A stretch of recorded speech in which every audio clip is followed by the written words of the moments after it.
Étudier la Bible, un podcast hebdomadaire pour approfondir la Bible, parole de Dieu.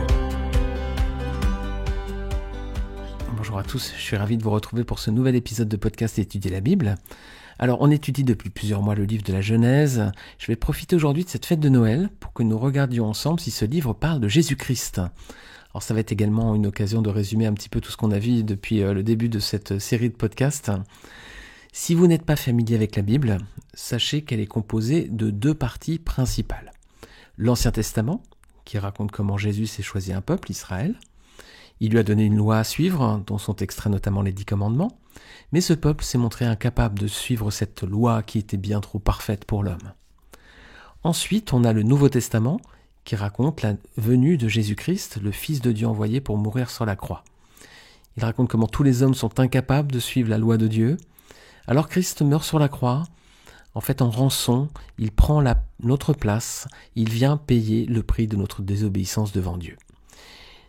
Un verset essentiel, c'est Jean chapitre 3 verset 16 dans le Nouveau Testament qui dit « Car Dieu a tant aimé le monde qu'il a donné son Fils unique, afin que quiconque croit en lui ne périsse pas, mais reçoive la vie éternelle. » Alors, ça pourrait être surprenant, on pourrait se dire comment la mort d'un homme peut être suffisante pour sauver de l'enfer tous les autres. Parce que ce sacrifice sur la croix, c'est un sacrifice parfait. Jésus-Christ n'a jamais péché, son sang est pur, il est pour Dieu suffisant. Dorénavant, chaque homme qui confesse Jésus-Christ comme Seigneur et Sauveur hérite le salut, c'est-à-dire le pardon de Dieu.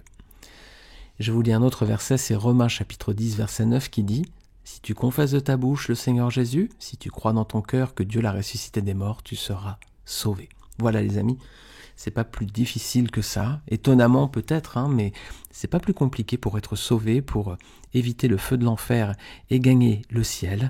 Il suffit de confesser de notre bouche le Seigneur Jésus et croire dans notre cœur que Dieu l'a ressuscité des morts. Eh bien que toute la gloire revienne à Dieu, parce qu'on aurait pu imaginer que le plan du salut était quelque chose de beaucoup plus compliqué, beaucoup plus complexe pour l'homme, qu'il fallait faire beaucoup d'œuvres, beaucoup de belles choses. Eh bien non, pour Dieu, le sacrifice de Christ est suffisant. Maintenant, il faut l'accepter dans nos vies et il faut croire ce que le Seigneur a fait. Alors, l'Ancien Testament, il commence avec le livre de la Genèse, c'est celui qu'on étudie à présent depuis le début de cette série de podcasts Étudier la Bible. Alors, c'est un livre qui a été rédigé par Moïse. Il raconte l'histoire de la création du monde pour la première partie, des chapitres 1 à 11. Puis ensuite, on a l'histoire des patriarches jusqu'au chapitre 50, jusqu'à la fin de la Genèse, qui sont donc, les patriarches sont les ancêtres du peuple d'Israël. L'histoire de la Genèse commence environ 4000 ans avant notre ère, à peu près, j'arrondis volontairement. Et sa rédaction se termine à approximativement 400-450 ans avant notre ère. Quand je dis notre ère, je parle de l'an 0. Donc le Nouveau Testament commence juste ensuite. Ça commence par les 4 évangiles. Ce sont les livres qui relatent la vie de Jésus. Ils sont écrits 4 siècles, donc à peu près, après la fin de l'Ancien Testament. Donc 4500 ans séparent donc approximativement le début de l'Ancien Testament, le début de la Genèse, et le début du Nouveau Testament qui relate la naissance et la vie de Jésus-Christ. Entre les deux, il y a un laps de temps d'à peu près 4 siècles et demi où Dieu ne parle plus. Dans ce contexte, les amis, peut-on trouver des traces de Jésus dans les livres de la Genèse ? Ça a été écrit près de 4000 ans avant sa venue. Eh bien, c'est ce que je vous propose d'étudier ensemble. Déjà, on va regarder premièrement qu'a dit Jésus-Christ. On va voir ce qu'a dit Jésus lui-même dans Luc, chapitre 24, versets 25 à 27. Alors, c'est un passage qui arrive après sa mort. Jésus est déjà mort puis ressuscité. Et voici les paroles qu'il prononce. Donc il leur dit « Mais vous êtes des hommes sans intelligence, votre cœur est lent à comprendre et à croire ce que vous avez annoncé les prophètes. Ne fallait-il pas que le Christ souffre ces choses et qu'il entre dans sa gloire ?» Et commençant par Moïse et par tous les prophètes, il leur expliqua dans toutes les Écritures ce qui le concernait. Donc Jésus, il a affirmé que toutes les Écritures parlaient de lui, et ceci, vous avez entendu, dès les écrits de Moïse, il a dit. La présence de Christ dans ce livre de la Genèse se manifeste de 2 façons. À travers des préfigurations, ce qu'on appelle des types de Christ, ou alors à travers des apparitions, ce qu'on appelle des christophanies. Alors, on va regarder ce que la Genèse dit à propos de la personne de Christ, de sa venue, de sa vie, de son ministère et de sa mort. Tout d'abord, on va regarder les tout premiers versets de la Genèse, Genèse chapitre 1er, versets 1 à 3. On va voir ici le concept de Trinité dans la création. Le premier mot qui est employé, c'est « au commencement Dieu ». Et Dieu, le mot qui est employé, c'est un pluriel. Donc déjà, il y a une notion de pluralité dans ce premier mot. Alors je sais que c'est difficile pour certains, ce concept de Trinité.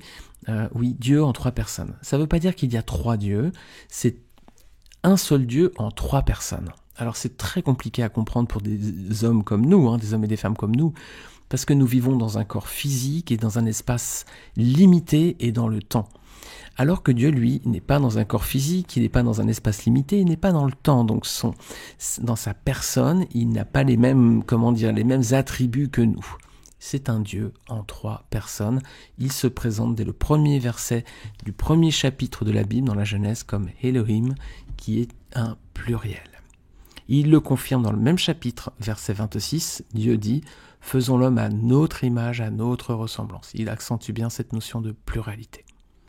Alors, première apparition de Jésus-Christ dans la Genèse, versets 1 à 3, chapitre 1er, on voit clairement la Trinité dans les 3 premiers versets de la Genèse. Je vais lire ces versets. Au commencement, Dieu créa le ciel et la terre, Dieu donc Elohim.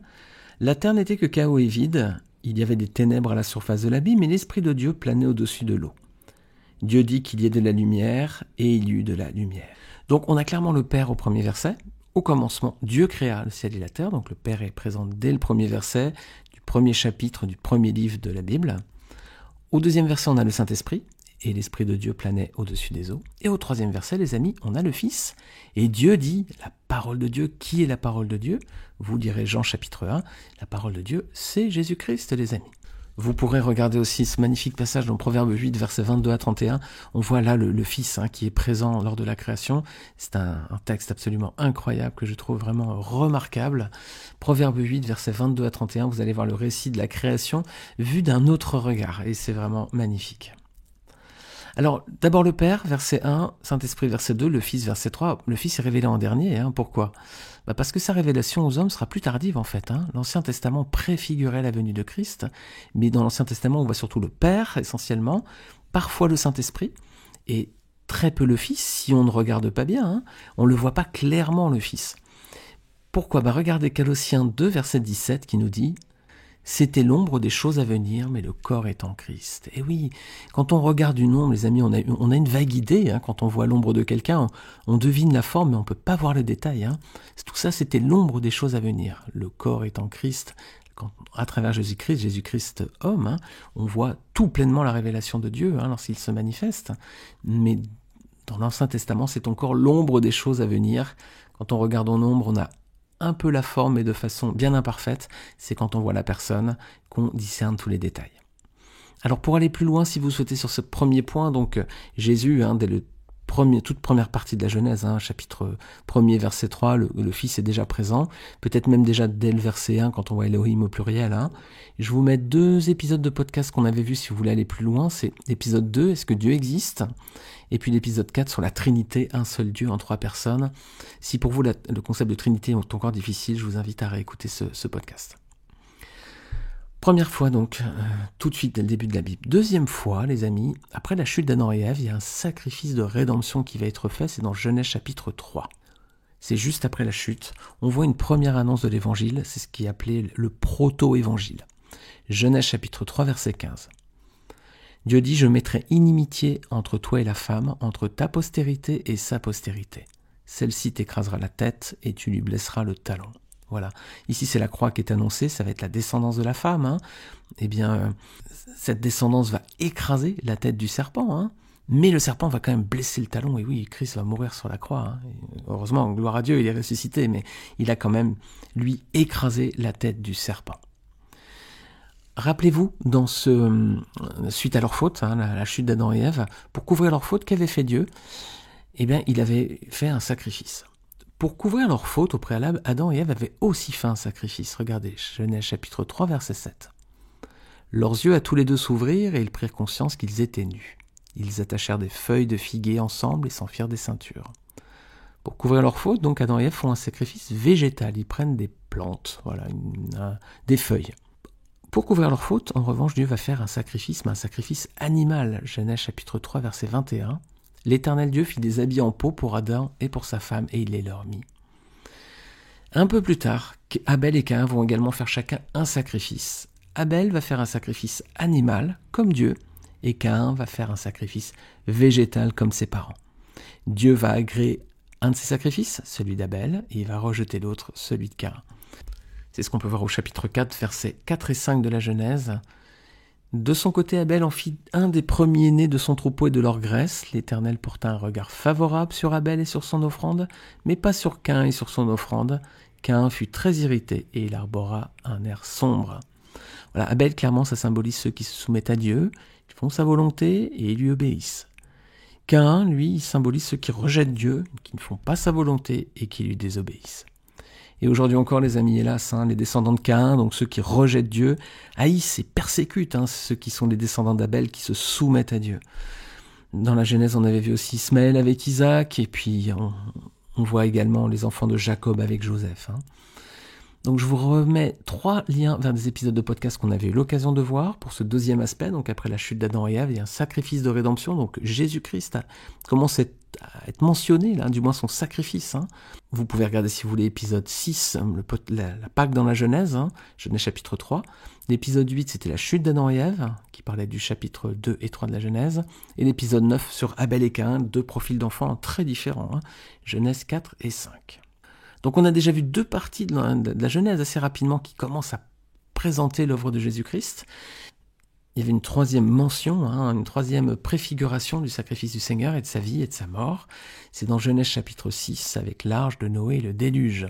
On avait eu l'occasion de voir dans l'épisode 10 du podcast Noé et le déluge qui traitait du chapitre 6 donc de la Genèse. L'arche, on avait bien détaillé l'arche qui symbolise le sacrifice de Christ, les amis. Pourquoi ? Elle est en bois déjà, comme la croix.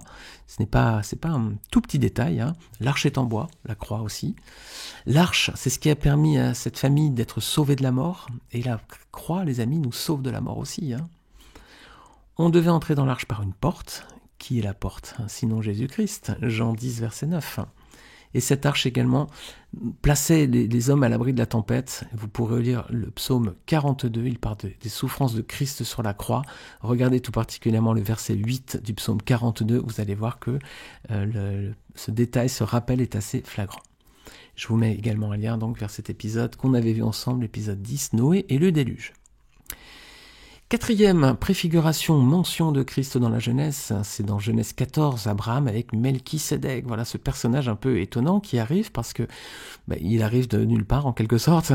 Et puis, alors lui, il symbolise vraiment un type parfait de Christ. Vous relirez ce passage, Genèse 14, et en même temps, lisez en parallèle Hébreux chapitre 7. Hébreux, dans le Nouveau Testament, nous explique ce texte de l'Ancien Testament, donc c'est très intéressant de le voir à la lumière du Nouveau Testament. Lisez notamment chapitre 7 d'Hébreux, les versets 1 à 4, qui présentent vraiment la figure de Christ, mais vous pouvez lire bien entendu tout le chapitre, ce sera vraiment très très très édifiant. On avait eu l'occasion de détailler tout ceci, des amis, dans l'épisode 21 de podcast que je vous mets également en lien, l'épisode sur Melchisédek, le roi qui préfigure Jésus-Christ. Donc cet épisode de podcast aujourd'hui, qui fête Noël, c'est aussi pour revoir un petit peu tout ce qu'on a vu depuis le début de la Genèse. C'est une petite révision pour ceux qui sont fidèles et puis pour ceux qui ne découvrent ce podcast, qui l'écoutent un peu moins régulièrement, ça vous peut-être donne l'occasion d'approfondir un petit peu cette thématique. Et j'espère que ça vous donne aussi envie de découvrir les autres épisodes. Alors, on va avancer un tout petit peu dans la Genèse, on va arriver au chapitre 16, et alors là, les amis, on va voir la première Christophanie. Donc là, c'est vraiment la première apparition de Christ. Il apparaît sous les traits d'un personnage qui revient à plusieurs reprises dans l'Ancien Testament, et lorsqu'il y a une apparition de ce personnage, c'est Jésus-Christ, c'est l'ange de l'Éternel. Première Christophanie dans la Genèse, Genèse 16, c'est Agar, vous savez, la concubine d'Abraham, enfin du moins la femme servante de Sarah, que Sarah avait mis entre les mains, entre guillemets, d'Abraham pour qu'il ait des relations avec elle pour avoir une descendance. Eh bien, l'ange de l'Éternel est apparu 2 fois à Agar parce qu'elle s'est enfuie 2 fois au désert. La première fois, c'est Genèse chapitre 16. Alors je vous invite à comparer Genèse 16, verset 10 et Genèse 15, verset 5. Vous allez voir que c'est assez troublant par rapport à l'ange de l'Éternel. Et dans Genèse 16, verset 13, on voit aussi qu'après qu'il lui soit apparu, Agar donna à l'Éternel qui lui avait parlé le nom d'Ata-El-Roi, car elle dit « Ai-je vu ici la trace de celui qui me voit ?» Donc elle dit bien que c'est l'Éternel qui lui est apparu. Donc ici, on a la première Christophanie, la première apparition de Jésus-Christ. Alors je suis chrétien et nous les chrétiens pensons que effectivement Jésus-Christ est pleinement homme lorsqu'il était sur terre, mais il est également pleinement Dieu, c'est Dieu lui-même. Genèse 21, deuxième apparition, deuxième Christophanie. Genèse 21, versets 17 à 18, là c'est l'ange de l'Éternel qui parle et qui dit « Je ferai de lui une grande nation », en parlant d'Agar. C'est pas un simple ange qui parle ici, c'est un ange qui a le pouvoir de faire de cet enfant une grande nation. Donc deuxième apparition de Christ. Je vous mets un lien vers l'épisode 29 de notre podcast, la naissance d'Isaac et la fuite d'Agar au désert. Alors, nouvelle mention de Christ, Genèse 18. Il y a 3 hommes qui viennent voir Abraham, et puis un de ces hommes est clairement identifié comme l'Éternel. Genèse 18, verset 1. Ils discutent avec lui, et donc Abraham apprend qu'ils vont aller traiter le problème de Sodome, et puis donc il y a seulement 2 des 3 qui partent à Sodome. Pourquoi 2 seulement ? Parce que l'Éternel est saint, les amis, ne peut pas être en contact avec le péché, donc l'Éternel est resté avec Abraham.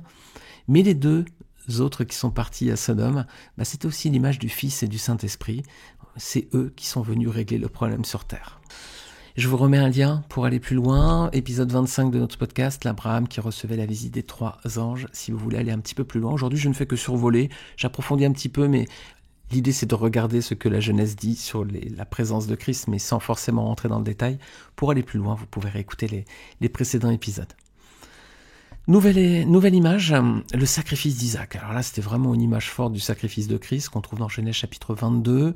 Abraham part sacrifier son fils Isaac, Dieu lui a demandé, il va obéir à la demande de Dieu. Genèse 22, versets 3 et 4. Abraham se leva de bon matin, sella son âne, prit avec lui 2 serviteurs et son fils Isaac. Il fendit du bois pour l'holocauste et partit pour aller au lieu que Dieu lui avait dit. Le 3e jour, Abraham, levant les yeux, vit de loin le lieu. 3 jours de marche, les amis, c'est symbolique aussi. Plus tard, Jésus va rester 3 jours dans la tombe. Abraham qui voit le lieu de loin, c'est une préfiguration d'un événement lointain lui aussi, qui aura lieu au même endroit, les amis, au même endroit, à Jérusalem, sur le mont Morija. Christ n'a pas été sacrifié sur le mont Morija, mais c'est le même endroit, c'est Jérusalem. Cet événement, bien sûr, aura lieu plusieurs siècles plus tard. Autre détail, autre similitude, Isaac qui porte le bois, alors je ne relis pas tout le texte, mais Isaac porte le bois sur lequel il va être immolé, donc comme Christ a porté sa croix. Il part au sacrifice seul avec son père, voilà, c'est une histoire entre le père et le fils, là aussi. Isaac a confiance en son père, il tout à fait confiance en Abraham, donc c'est aussi l'image du fils qui a confiance au père, envers le père. Isaac est sacrifié au figuré, Christ va être sacrifié au sens propre, il va vraiment mourir sur la croix. Et puis à la fin, vous regarderez Genèse chapitre 22, une fois que l'histoire se termine, le père repart seul, Abraham repart seul, on a l'impression qu'il laisse le fils en haut de la montagne. C'est ce qui s'est passé à la croix aussi, le fils est resté seul ensuite. Alors il y aurait plein de similitudes avec Isaac, et là encore je vous renvoie vers cet épisode de podcast, je vais vous mettre le lien en bas. Une deuxième Christophanie ensuite, alors peut-être une troisième, parce que déjà Christ est apparu 2 fois avec Agar, mais un nouvel épisode où il y a une Christophanie, c'est l'ange de l'Éternel qui arrête Abraham avant qu'il ne sacrifie Isaac dans cette histoire.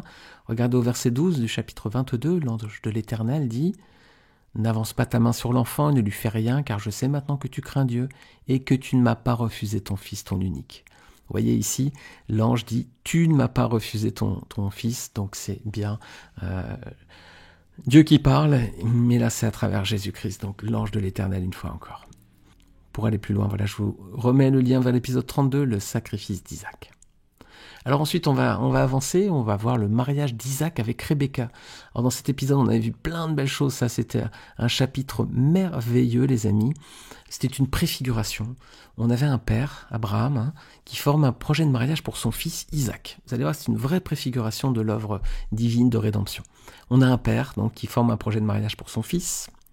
Ce père envoie son serviteur de confiance. On avait vu que c'était l'image du Saint-Esprit. Abraham était l'image de Dieu, Isaac était l'image de Christ, du Fils. Donc le père envoie son serviteur de confiance, le Saint-Esprit, chercher et préparer cette épouse pour son fils. Le serviteur, c'était quoi ? Il accomplit sa mission fidèlement. On avait vu qu'il ne parlait jamais de lui, il présentait le père, qui était très riche, et le fils, qui était héritier de toutes choses. La future épouse Rebecca, magnifique Rebecca dans le chapitre, c'était l'image de l'Église. Elle acceptait cette union sans même avoir vu le Fils, comme nous avons accepté le Seigneur sans l'avoir vu, juste sur la base de ce que le serviteur avait dit. Le Fils voit Rebecca ensuite, il accepte le projet de son père, il a confiance encore en lui, il épouse cette jeune fille qui est présentée par les serviteurs. Quelle plus belle image que celle de l'amour de Dieu pour qui nous sommes l'Église à travers notre union avec Jésus-Christ. Je vous invite à lire Éphésiens 5, versets 25-27, et puis également Apocalypse 19, versets 1 à 10 sur ce sujet. Et je vous mets le lien vers les 2 épisodes de podcast, et l'épisode 34, le projet de mariage d'Abraham pour son fils Isaac, et l'épisode 35, le mariage d'Isaac et Rebecca. Nouvelle Christophanie un petit peu plus loin, avec Jacob, lorsque Jacob va se battre avec un homme. On est dans le chapitre 32 de la Genèse, au verset 25 à 30. Jacob se bat avec un personnage qui est à la fois un homme, verset 25, et Dieu, au verset 29. Un personnage qui est à la fois homme et Dieu, qui ça peut être sinon Jésus-Christ, qui est à la fois Dieu et à la fois homme. Alors voilà, nouvelle Christophanie, encore une fois, vous avez vu, ça fait beaucoup d'apparitions ou de mentions. Alors il y a des préfiguration avec des types de Christ, comme Melchisédek. Il y a des apparitions des Christophanies, comme avec Agar, comme avec au moment du sacrifice d'Abraham, d'Isaac par Abraham. Il y a aussi à ce moment-là avec Jacob. Il y a aussi des mentions du sacrifice avec l'arche. Voilà, c'est des signes. Tout ceci n'était que l'ombre des choses à venir, mais la vérité, la révélation complète est en Christ, les amis. Alors il reste encore un personnage qui est peut-être le type de Christ le plus complet de la Genèse, peut-être même de l'Ancien Testament, un type même dans tellement de détails, c'est Joseph, les amis. C'est l'un des plus beaux types de Christ. Alors comme on va bientôt arriver sur le personnage de Joseph, je ne vais pas détailler tout de suite, ce sera le thème d'un prochain podcast entier sur Joseph en type de Christ. Alors je ne le prends pas aujourd'hui pour garder un petit peu de contenu et puis de richesse pour l'épisode qui viendra. Alors pour résumer, la Genèse, elle parle de la personne de Christ, Genèse chapitre 1, verset 3, Dieu dit, voilà, ça y est, Christ est déjà là. Sa venue également, Genèse chapitre 49, vous verrez quand Jacob va bénir ses fils, il va parler du Shiloh, voilà, il va parler de la venue de celui qui va libérer le peuple. La Genèse parle également de la vie de Christ, avec ses différents types qu'on a pu voir, avec Isaac, voilà, qui rappelle la vie de Christ. Joseph aussi, vous verrez tellement de détails. Son ministère, voilà, c'est les apparitions de l'ange de l'Éternel avec les actions que Christ a pu entreprendre. Et puis sa mort également, Genèse chapitre 3, lorsqu'il dit à la femme, tu lui écraseras le talon. Voilà. Magnifique, vous avez vu que la Genèse parle tellement de Jésus-Christ, parfois de façon assez précise, on le voit assez bien en tant que chrétien, parfois c'est plus caché. Voilà, la révélation sera complète ensuite avec le Nouveau Testament. Et c'est ce qu'on fête à Noël, les amis, la venue du Seigneur, la naissance du Rédempteur, du Sauveur du monde. Ce Dieu fait homme qui vient vivre parmi nous, qui vient dans notre bassesse, qui vient humble, comme un petit enfant qui naît dans une étable, fragile, dans un endroit... Personne n'aimerait que ses enfants naissent dans une étable. Pourtant, le Seigneur, dans son humilité, a choisi de naître dans cet endroit, dans un petit endroit du monde, très simple. C'est à l'image du Seigneur. Mais quelle vie glorieuse, les amis. Quelle mort magnifique et grandiose sur la croix pour le salut des hommes. Que le Seigneur soit béni pour sa venue, sa naissance, sa vie, sa mort et sa résurrection. Je vous souhaite de très très très belles fêtes de Noël à tous. J'espère vraiment que le Seigneur vous bénira durant cette fête de Noël, que le Seigneur vous garde, que le Seigneur vous remplisse de toute sa grâce. Et puis profitez surtout de Noël pour lire votre Bible, pour relire peut-être l'évangile de Luc, les premiers chapitres qui sont magnifiques. Les évangiles en général, lisez votre Bible, c'est des moments précieux. Il y a toute l'année pour lire la Bible, il faut la lire toute l'année vraiment. Et à Noël, vraiment, ne passez pas Noël sans lire quand même les évangiles, notamment l'évangile de Luc. Je vous souhaite encore une fois un très très beau Noël à tous et je vous dis à très vite pour un prochain épisode.